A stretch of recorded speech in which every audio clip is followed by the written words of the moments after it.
Mike has been very patient with us, and I wanna thank Mike. Mike's calling in from Wisconsin. Pronouns are he, him, and Mike, what did you want to talk to us about today? Well, this is the first time I've called into any of the ACA shows, and I'm a little nervous, but Sure. it's It's okay, man. about We're glad that you graced secular sexuality with your very first ACA call. it's learning how to set boundaries, follow through with them, and it was made painfully clear to me during my last relationship that I'm lucky I got out of, that I need to learn how to say no and basically stand up for myself, not only from my family, but also from any partners that I end up getting into. I am a member of the LGBTQ group as well.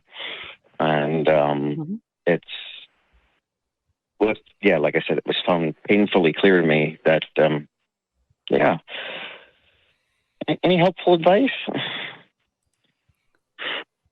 Yeah, I'm sorry. Absolutely. So just to clarify, you're looking for advice on just how to maintain boundaries in relationships?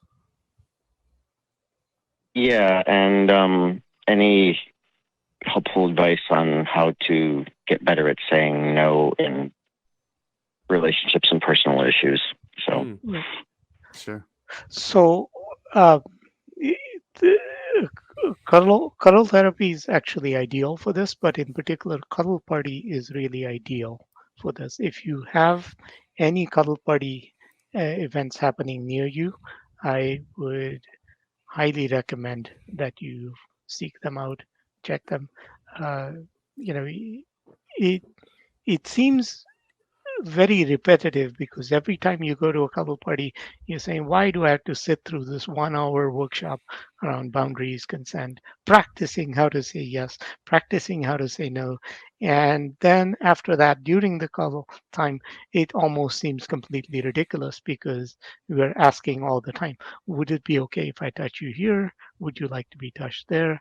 Would you like your hair to be? And you're constantly asking, and somebody can say, and you know, what we try to tell people is maybe that's not what you are going to do in a normal relationship or a course of it, but we want you to take that time, the 3 hours that you're there, to practice doing that, because you know it shows a certain amount of respect for the other person when you say, would you like this type of touch, and allow them an opportunity to say yes, or would you like this, and um, and you will find just doing that alone greatly increases your boundaries by itself. Just practicing that, because simply people realize, no, this is not just somebody who's just going to come to me and hold my hand or hug me or whatever. It's somebody who asks for it, asks for what they want, which also means that they expect that I would do the same, right? And these, you know, so it's something that I would highly recommend you to find. If you have a cuddle party anywhere near you, do that. If you don't have a cuddle party facilitator near you, um, you can go to a cuddle therapist and essentially work through exactly these types of things. I want to be able to have better boundaries around touch, uh, or all whatever things that you may want to. But it's actually, the thing is, learning. Learning about consent and boundaries kind of go together, because you're asking for consent, which actually means you're honoring some boundaries. And it also means the other way around, that people are going to come back to you and honor your boundaries as a result. Yeah, and if I could just jump in real quick before Christy totally upstages me with his amazing advice that he always gives. You know it's true, Christy. Mike, one thing that has worked for me in the past and works equally well with family and with romantic partners is just stating how their behavior has made you feel, not in an accusatory way, but like, hey, well, when this happens, I feel this, and I don't like feeling this. And then if it happens again, just kind of like, well, again, when you raise your voice at me, I feel attacked. I don't like when someone raises their voice, or when you bring up great aunt Karen, I feel like I'm on the defensive already. So is there a way that we could, structure this conversation in a way that makes me feel comfortable? And then once you've sort of made that clear, Mike, once you've made that clear, their reaction and whether they choose to respect what you've just told them is going to tell you a lot about how constructive this is going to be for you in the future.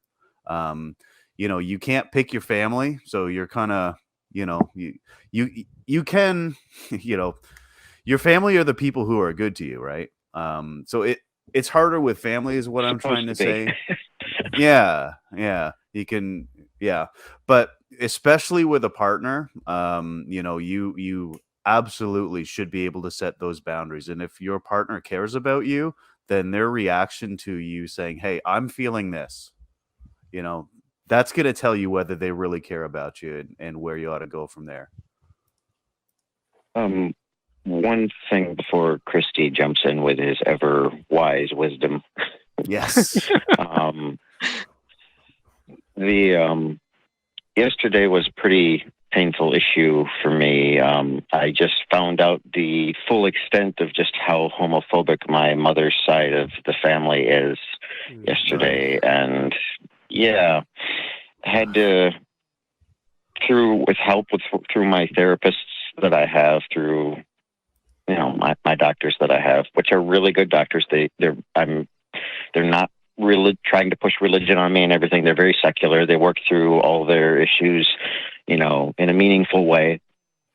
But it was a very painful day for me yesterday, considering it was the fact that I had to cut the side of my family that raised me for 18 to 23 years. I'm 32 now. And yeah, I came to the conclusion that it was for my own sanity, social, being, and my mental health, that I can't interact with them anymore due to the fact that that side of the family is very Catholic, very religious. And when they found out just what I am, that I'm gay, the Shiola hit the fan.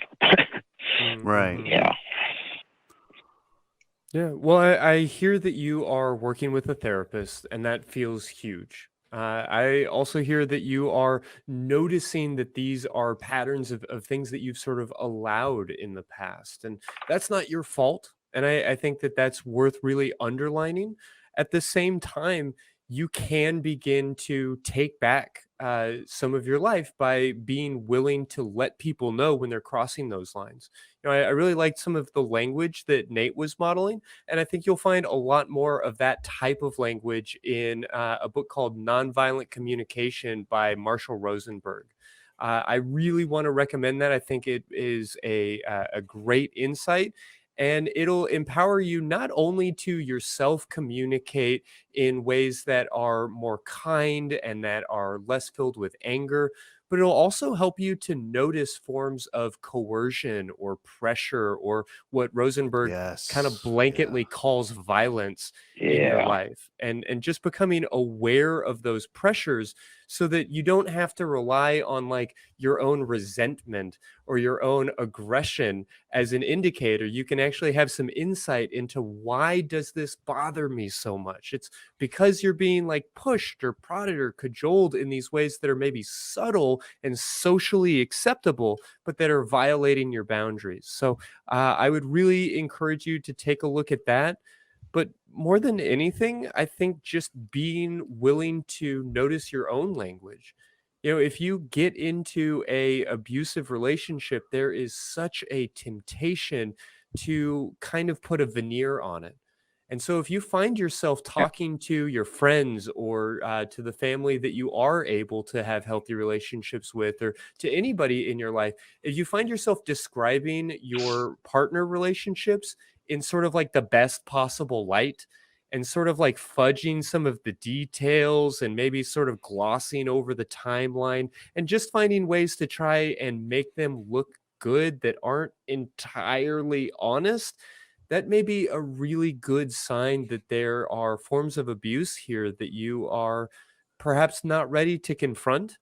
And so I would really encourage you to just be transparent with the people around you and to be curious and to notice when you're not being maybe as honest with the people in your life as you could be.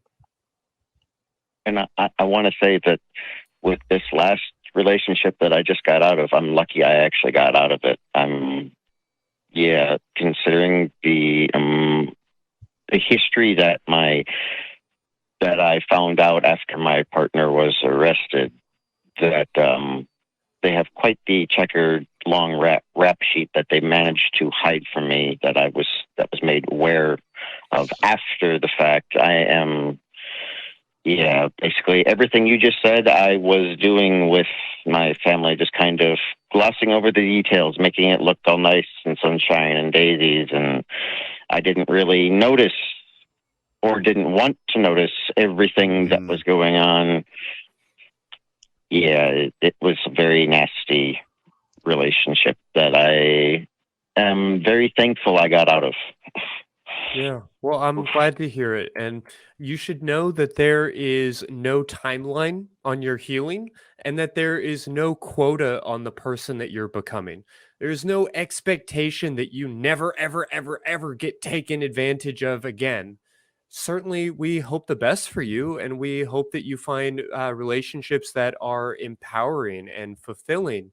But I don't want you to walk away from this situation feeling as if, well, I will never let that happen again. Because in some ways, sure, perhaps you could have protected yourself from these situations, but also probably you couldn't. And there's a certain randomness to all of this. And I would hate for you to take somebody else's abuse as your fault or your responsibility. Those actions are not yours. Yeah. Wise words. And Wise words. my yes, thank you for that wonderful advice from all three of you tonight. And just listening to the show tonight, it's kind of hitting a little bit more home and opening my eyes up to what I need to do to help take care of myself. And with the help that I'm getting from my therapist, and I've been working with, I'm also in I'm a veteran. I'm an Army veteran, and I'm the VA is the one that's helping me with my therapy, and they've been very, very helpful the last 10 and a half years. And I'm finally getting to the point now where I'm starting to realize some of the stuff that's been going on in my life and learning how to, what's the lack of a better term, work through it. And I'm finally now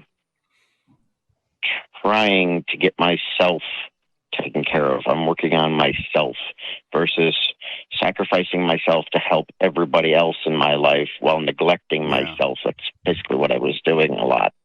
And between that and the abuse that I suffered growing up and with the relationship that I just got out of, I need time to work on myself.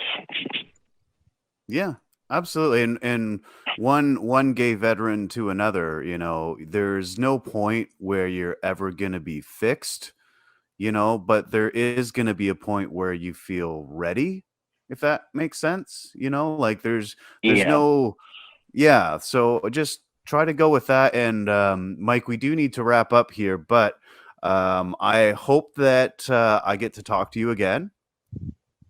This is, as you said, this is your the maiden voyage of your ACA Colin experience. So yeah, you can hit us up on the Discord. You can call in. I've been listening to a lot of the ACA shows for years, and between Aaron Ra and Matt Dillahunty, they helped me become a atheist. It took me like 3 or 4 years of just watching other content, actually thinking for once in my life instead of being told what to think.